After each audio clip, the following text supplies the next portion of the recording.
Normally നമ്മുടെ വീഡിയോസിലൊക്കെ നിങ്ങൾക്ക് കിട്ടാൻ പോകുന്ന ബെനിഫിറ്റ്സ് കാര്യങ്ങൾ ക്യാപിറ്റൽ അപ്രീസിയേഷനൊക്കെയാണ് പറയാറുള്ളത്. ഇപ്പോൾ ഞാനുള്ളത് ഒരു ഷോ വില്ലയുടെ ഫ്രണ്ടിലാണ്. എങ്ങനെയാണ് ഒരു ഷോ വില്ല വരുന്നത് എന്നുള്ളത് ജസ്റ്റ് ഞാൻ നിങ്ങൾക്കൊന്ന് കാണിച്ചു തരാം. ഈ വില്ല എന്ന് പറയുന്നത് ഗ്രൗണ്ട് ഫ്ലോർ +1 വരുന്ന G+1 വരുന്ന ഒരു ലേ ഔട്ടാണ്. ജസ്റ്റ് നമ്മൾ കയറുന്ന സമയത്ത് നമുക്കിവിടെ ബ്യൂട്ടിഫുൾ ആയിട്ടുള്ളൊരു ഗാർഡനിങ് ഏരിയ ഉണ്ടാവും. പിന്നെ കുറച്ചധികം ഗസ്റ്റുകൾ എന്നുള്ളതുകൊണ്ട് കുറച്ച് ഓവർ ക്രൗഡഡ് ആണ്. ജസ്റ്റ് നമ്മൾ എൻ്റർ ആയി കഴിഞ്ഞ് കഴിഞ്ഞാൽ റൈറ്റ് സൈഡിൽ നമുക്കൊരു ഗസ്റ്റ് ബെഡ്റൂം. ഓക്കെ, ഈ ഗസ്റ്റ് ബെഡ്റൂമിൽ നമ്മൾ അറ്റാച്ച്ഡ് വാഷ്റൂമാണ്. ഗസ്റ്റിന് വേണ്ടിയിട്ടുള്ള എല്ലാ സംഭവങ്ങളും റെഡിയാണ്. ഓക്കെ, നെക്സ്റ്റ് നമുക്ക് വരുന്നത് കോമൺ ആയിട്ട് യൂസ് ചെയ്യാൻ പറ്റിയിട്ടുള്ളൊരു വാഷ്റൂം. അതിന് തൊട്ടടുത്ത് തന്നെ നമുക്ക് വരുന്നത് ക്ലോസ്ഡ് ആയിട്ടുള്ള കിച്ചണിൽ കംപ്ലീറ്റ്ലി എക്യുപ്മെൻറ്റ്സ് നമുക്ക് അവൈലബിൾ ആണ്. അതുപോലെ തന്നെ ഇതിന് മെയിൻ അട്രാക്ഷൻ എന്ന് പറയുന്നത് മെയ്ഡ് റൂം. നമുക്ക് ഇവിടുന്ന് ഒരു ബാക്ക് യാർഡിലേക്കുള്ള എൻട്രൻസ് വരുന്നുണ്ട്. ഈ കിച്ചണിൻ്റെ സൈഡിലായിട്ട് തന്നെ ഒരു സ്പേഷ്യസ് ആയിട്ടുള്ളൊരു മെയ്ഡ് റൂം വിത്ത് നമ്മുടെ അറ്റാച്ച്ഡ് ആയിട്ട് വാഷ്റൂമും വരുന്നുണ്ട്. ഓക്കെ, വാഷ് കഴിഞ്ഞ് കഴിഞ്ഞാൽ സ്പേഷ്യസ് ആയിട്ടുള്ള ലിവിങ് ആൻഡ് ഡൈനിങ് സ്പേസ് ആണ്. ഇതാണ് നിങ്ങൾക്ക് കിട്ടാൻ പോകുന്ന ലിവിങ് സ്പേസ്. ഓക്കെ, വളരെ സ്പേഷ്യസ് ആയിട്ട്. അതുപോലെ തന്നെ ഇതിന് തൊട്ടടുത്ത് തന്നെ നിങ്ങൾക്ക് ഡൈനിങ് സ്പേസും വരും. രണ്ട് ഭാഗത്തു നിന്നും പുറത്തേക്ക് ബാക്ക് യാർഡിലേക്ക് എൻട്രൻസ് വരുന്നുണ്ട്. ബാക്ക് യാർഡിൽ നിങ്ങൾക്ക് കിട്ടാൻ വേണ്ടി പോകുന്നത് ഗോൾഫ് കോഴ്സ് വ്യൂ ആണ്. ഓക്കെ, ഇനി നമ്മൾ ഫസ്റ്റ് ഫ്ലോറിൽ പോകുകയാണെന്നുണ്ടെങ്കിൽ എന്തൊക്കെയുള്ളത് എന്നുള്ളത് കാണിച്ചു തരാം.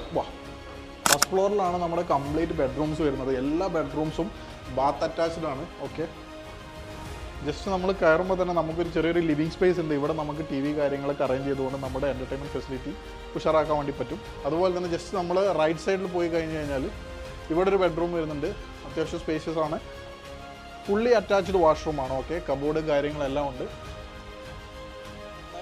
റൈറ്റ് സൈഡിൽ വരികയാണെന്നുണ്ടെങ്കിൽ കുറച്ചുകൂടെ സ്പേഷ്യസ് ആയിട്ടുള്ള നെക്സ്റ്റ് ബെഡ്റൂം. ഇവിടെ ഇതുപോലെ തന്നെ കബോർഡ് കാര്യങ്ങൾ എല്ലാ സംഭവങ്ങളും അറേഞ്ച്ഡ് ആണ്. ഓക്കെ, അറ്റാച്ച്ഡ് വാഷ്റൂമും വരുന്നുണ്ട്. വാഷ്റൂം ക്വാളിറ്റി ഒന്ന് ജസ്റ്റ് കണ്ടേക്കും. പിന്നെ നമ്മൾ കുറച്ചുകൂടെ മുന്നോട്ട് പോകുകയാണെന്നുണ്ടെങ്കിൽ ഓൾറെഡി ഞാൻ ഡിസ്ക്രൈബ് ചെയ്തു. ഇതിന് ഫേസിങ് സ്ട്രൈറ്റ് ആയിട്ട് നമ്മുടെ ഒരു മാസ്റ്റർ ബെഡ്റൂം വരുന്നുണ്ട്. വളരെ സ്പേഷ്യസ് ആയിട്ട്. മാസ്റ്റർ ബെഡ്റൂമിൽ നിന്ന് നമുക്ക് ഗോൾ ഫേസിങ്ങിലേക്ക് ഒരു ബാൽക്കണി ഉണ്ട്. ജസ്റ്റ് ഒന്ന് നോക്കി കഴിഞ്ഞാൽ മനസ്സിലാവും. ഇവിടെ നിന്നുള്ള വ്യൂവും ജസ്റ്റ് ഒന്ന് കണ്ടേക്കും. ഓക്കെ, അതുപോലെ തന്നെ ഈ വാഷ്റൂമും ഒക്കെ മാസ്റ്റർ ബെഡ്റൂം ആയതുകൊണ്ട് തന്നെ വാഷ്റൂമിനും അതുപോലെ തന്നെ എക്യുപ്മെൻറ്റ്സ് കൂടുതലാണ്. ബാത്ത് ടബ് കാര്യങ്ങൾ, നല്ല സ്പേസ് കാര്യങ്ങളെല്ലാം കൊടുത്തിട്ടുണ്ട്. നെക്സ്റ്റ് ഇതിന് ക്ലോസ് ആയിട്ട് തന്നെ വേറൊരു ബെഡ്റൂം കൂടെ വരുന്നുണ്ട്. 4 ബെഡ്റൂംസ് ആണ്.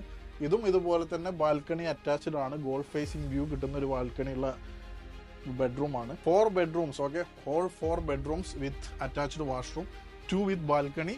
അത് വരുന്നത് ഫസ്റ്റ് ഫ്ലോറിലാണ്. അത്യാവശ്യം കുഴപ്പമില്ലാത്ത ലിവിങ് സ്പേസ്, എൻ്റർടൈൻമെൻറ്റ് സ്പേസ്. താഴെ വരുന്ന സംഭവങ്ങൾ നിങ്ങൾ കണ്ടിട്ടുണ്ട്.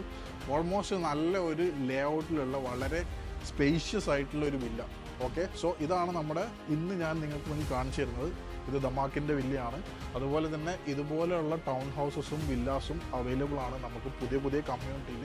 ഗോൾഫ് ഫേസിങ് മാത്രമല്ല, ഐലൻഡ് ഫേസിങ്ങും ലഗൂൺ ഫേസിങ്ങും ആയിട്ടുള്ള ഒരുപാട് വില്ലാസും അപ്പാർട്ട്മെൻറ്റ്സും ടൗൺ ഹൗസസും നമുക്ക് അവൈലബിൾ ആയിട്ടുണ്ട്. ബെസ്റ്റ് യൂണിറ്റ് നോക്കിയിട്ട് നിങ്ങളുടെ പ്രിഫറൻസ് അനുസരിച്ചിട്ട് എനിക്കത് റെഡിയാക്കി തരാൻ വേണ്ടിയിട്ട് കഴിയും. സോ നിങ്ങൾ എന്നെ കോൺടാക്ട് ചെയ്തോളൂ. നമുക്ക് കംപ്ലീറ്റ് ആയിട്ട് ഒരു ഡീറ്റെയിൽഡ് നോളജ് ചെക്കപ്പും കാര്യങ്ങളെല്ലാം നടത്തിയതിന് ശേഷം നമുക്ക് നല്ലൊരു യൂണിറ്റ് നോക്കി സെലക്ട് ചെയ്യാം.